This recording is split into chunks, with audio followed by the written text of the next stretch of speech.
এখানে অ্যাকচুয়ালি ওই ভেনিস বিচের পরে আমাদের লাঞ্চ করার সময় হয়ে গেলো বেশ খানিকটা ওখানে ঘোরাঘুরির ফলে আমরা গুগল দেখে যেই রেস্টুরেন্টে এলাম সেই রেস্টুরেন্টটা হচ্ছে এই এলাকাটার নাম কি জানো ভাই?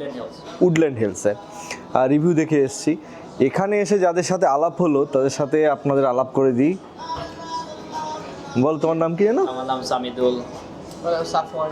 আচ্ছা, ওরা এখানে কথায় কথায় আলাপ হলো, ওরাও বাঙালি, বাংলাদেশি, বাট হ্যাঁ বাঙালি আমরা সবই। বাট যেটা ইম্পর্টেন্ট সেটা হচ্ছে যে আমাদের খাবারটা খুব ভালো লেগেছে। এখানে যারা থাকেন তারা আসতে পারেন অবশ্যই। I would recommend definitely for sure. এবং আমার বন্ধুবান্ধব যারা এসএফও থেকে এখানে রেগুলার ঘুরতে আসি আমরা, আমাদের মতো যারা আছে তাদেরকেও বলবো definitely I recommend this one. আমার বিশেষ করে ওদের টিক্কা মশালা টাইপের যে মানে গ্রেভি আইটেমগুলো ছিল সেগুলো খুবই ভালো ছিল। আমাদের প্রত্যেকের, আমাদের পার্থ হতে সবাই আমাদের খুব ভালো লেগেছে, আসবে। যাই হোক, তোমাদের সাথে আলাপ হলে ভালো লাগলো।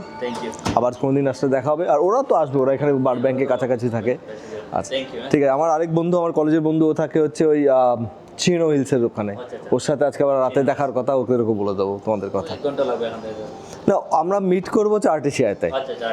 হ্যাঁ, ওর বাড়ি চিনো হিলসে, বাপস মন্দিরের পাশে। ও আসবে আর্টিসিয়াতে, আমরা আবার বারব্যাংক থেকে আর্টিসিয়াতে যাবো। সারাদিনই ড্রাইভের ওপরে আর কি, বুঝতে পারলেন? চলো, ভালো থেকো, দেখা হচ্ছে। কোনটা? ও আচ্ছা, যাই এই আচ্ছা, এটা আমার বইয়ের খুব পছন্দ হয়েছে। এই অটোটা চড়ার, কিন্তু সাইজ ছোট বলে চড়তে পারছে না তো। আচ্ছা, যাই খুব সুন্দর।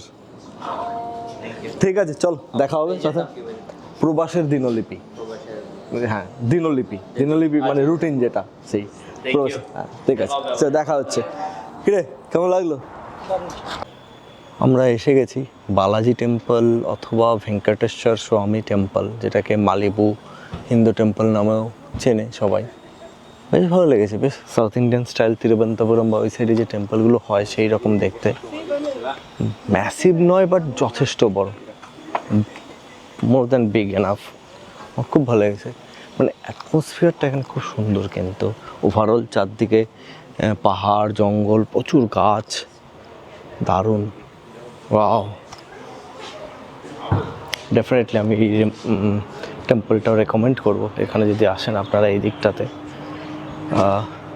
যেমন আমি বাপস স্বামীনারায়ণ টেম্পল চিনো হিলস রেকমেন্ড করেছেন, তেমন এটাও রেকমেন্ড করব।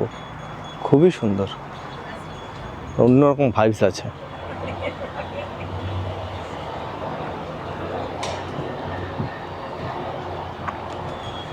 আমাদের লিভারমোর হিন্দু টেম্পলের মতো একটু টাইপ রয়েছে না এটা? লিভারমোর হিন্দু টেম্পলের টাইপের, মানে একই ক্যাটাগরির স্ট্রাকচার। সাউথ ইন্ডিয়ান আমাদের হিন্দু টেম্পলে যেরকম হয় সেই স্টাইল, সেই আর্কিটেকচারগুলো, বাট খুব সুন্দর, খুবই সুন্দর। পরিবেশটা খুব শান্তির পরিবেশ, তাই না মনি? এই তো রাম সীতা, রাম হনুমান সীতা মাই কি জয়। দেখে আসি কাছে থেকে। জয় শ্রীরাম। শ্বেত পাথরের মূর্তি, দেখেই বোঝা যাচ্ছে সুন্দর, দারুণ। হনুমানজিও রয়েছেন, খুবই সুন্দর।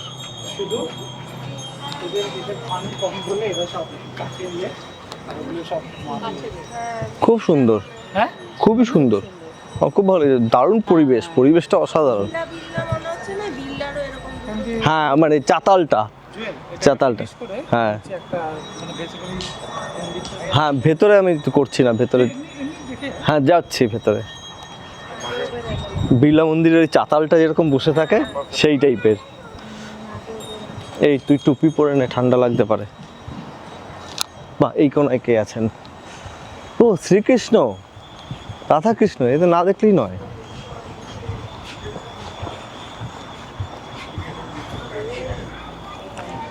জয় শ্রীকৃষ্ণ, মা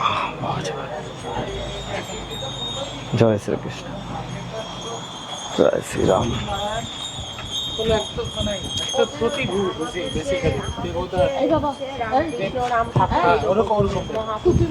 মহাপুরুষ ও ওনার ডিসাইপলসদের সবাইকে নিয়ে আমার।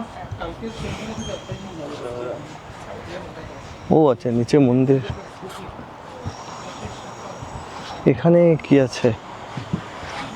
ও এইদিকে, আচ্ছা এই সাইডটা হচ্ছে আরেকটা এন্ট্রান্স, নিচতলার এন্ট্রান্স। আমরা অ্যাকচুয়ালি দোতলা দিয়ে উঠেছি, দেখে নিই তারপর নিচতলায় যাবো না।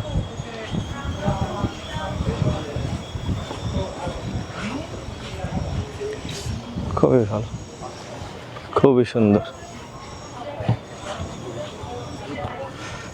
যাই হোক, এখানে এরা দাঁড়িয়ে আছে,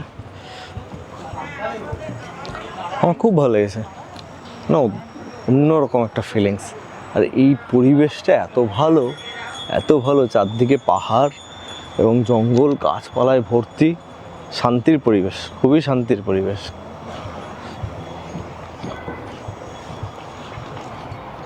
দেখি একটু দর্শন করে আসি, এখানে কে আছেন? হ্যাঁ, মন্দিরে আচ্ছা।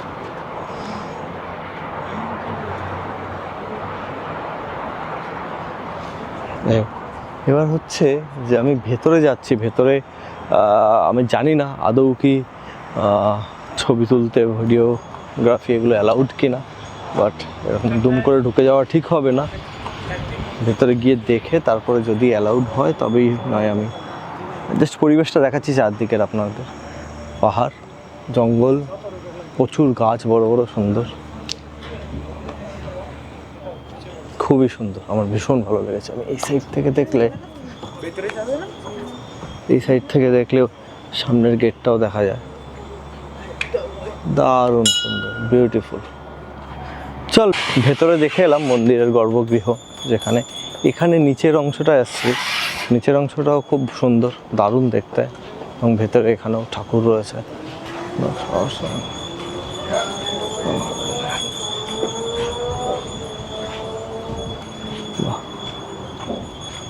এখানে কিন্তু কোনো কিছু লেখা নেই, ফটোগ্রাফি ভিডিওগ্রাফি ইত্যাদি নিয়ে। দেখলাম, খুব ভালো লাগলো। নিচের মন্দিরেও অনেক ঠাকুর রয়েছে, শিব পার্বতী থেকে করে রাম, নবগ্রহ, গণেশ, মুরুগান, শিব ঠাকুরের আলাদা লিঙ্গ রয়েছে, সব কিছু রয়েছে, খুব ভালো লাগলো। উপরের অংশে যেমন রয়েছে তেমন নিচেও রয়েছে, খুবই সুন্দর, খুবই সুন্দর। মানে এই এলাকাটার এর পরিবেশটা, এর অ্যাটমসফিয়ারটা অন্যরকম বাপসের থেকে, বাট এটা অন্যরকম সিগনিফিকেন্স আছে।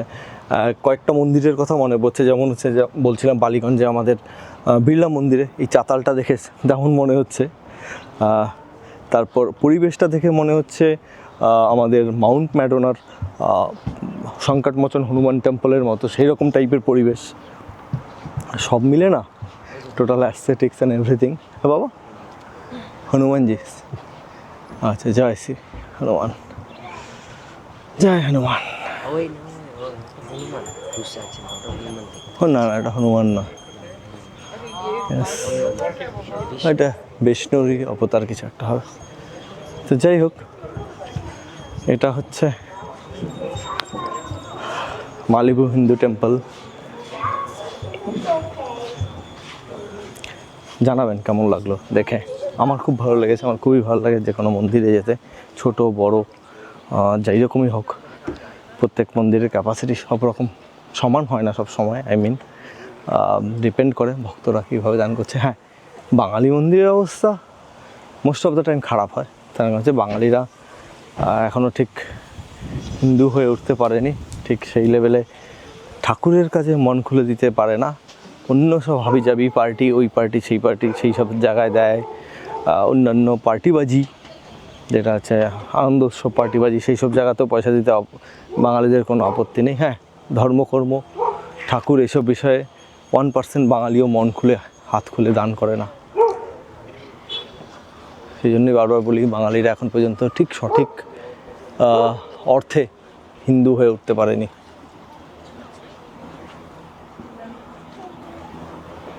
আমরা এই মুহূর্তে দাঁড়িয়ে আছি মালিবুতে, মালিবুর জুমা বিচে।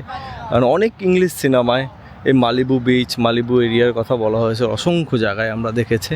তো ভাবলাম দেখি মালিবুতে কী আছে। মালিবু অ্যাকচুয়ালি একটা বড় এরিয়া, এখানে অনেকগুলো বিচ আছে। মালিবু বিচ, তারপরে এল ম্যাটাডোর বিচ, জুমা বিচ, অনেক কিছু আছে। এই বিচটা, জুমা বিচটা একটু পরিষ্কার এবং সুন্দর বলেই টুক করে এলাম। 2 মিনিট দাঁড়িয়ে বেরিয়ে যাব, আপনাদের দেখানোর জন্যই আসা। না হলে ভেনিস বিচ দেখে আমরা প্রচণ্ড খুশি হয়ে গেছি, প্রচণ্ড ভালো লেগেছে, তারপরে আর অন্য কোনো বিচে যাওয়ার কোনো দরকার ছিল না। এই বাড়িগুলো কি সুন্দর না, চুপচাপ দাঁড়িয়ে ব্যাকইয়ার্ডে সমুদ্র দেখছে। আমাদের ওখানকার বিচের সাইডের বাড়িগুলো দেখলে আমাদের খারাপ লাগে, বাড়ির যারা অধিবাসী তাদের কথা ভেবে, যে সারা বছর তো ঠান্ডা হাওয়া, বিশেষ করে শীতকালে বৃষ্টির মধ্যে তো অসম্ভব, মানে অসহ্যকর পরিস্থিতি। আর এদেরকে দেখে হিংসে হচ্ছে, ইস এরকম যদি হতো। এখানে ঠান্ডার কোনো নামও নিশান নেই। আজকে 28 তারিখ, সম্ভবত 28 তারিখ ডিসেম্বরের, আর এখানে কোনো রকম ঠান্ডার নামগন্ধ নেই। ব্যাকইয়ার্ডে দাঁড়িয়ে সমুদ্র দেখছে, সানসেট দেখছে, সানরাইজ দেখছে। সত্যি 350 মাইল এদিক ওদিকে অনেক তফাৎ। যাই হোক, এখানে আর দাঁড়াচ্ছি না, পালাচ্ছি। এরপরে একটা সুন্দর জায়গায় যাওয়ার ইচ্ছা আছে, ওটা হচ্ছে গ্রিফিথ অবজারভেটরি। কতদূর যেতে পারবো জানি না, কারণ ওখান থেকে সানসেটটা দেখার ইচ্ছে আছে। সানসেটটা চরম, এবং ওখান থেকে যেটা হচ্ছে পুরো এলেটা দেখা যায়। একটা দারুণ ভিউ গ্রিফিথ অবজারভেটরি থেকে। এলেটা দেখা যায়, হলিউড সাইন ফাইন সব কিছু, ইউনিভার্সাল এভরিথিং দেখা যায়। তাই এই বিচে এখানেই রাখছি, তাড়াতাড়ি করে গুটিয়ে স্টার্ট করছি।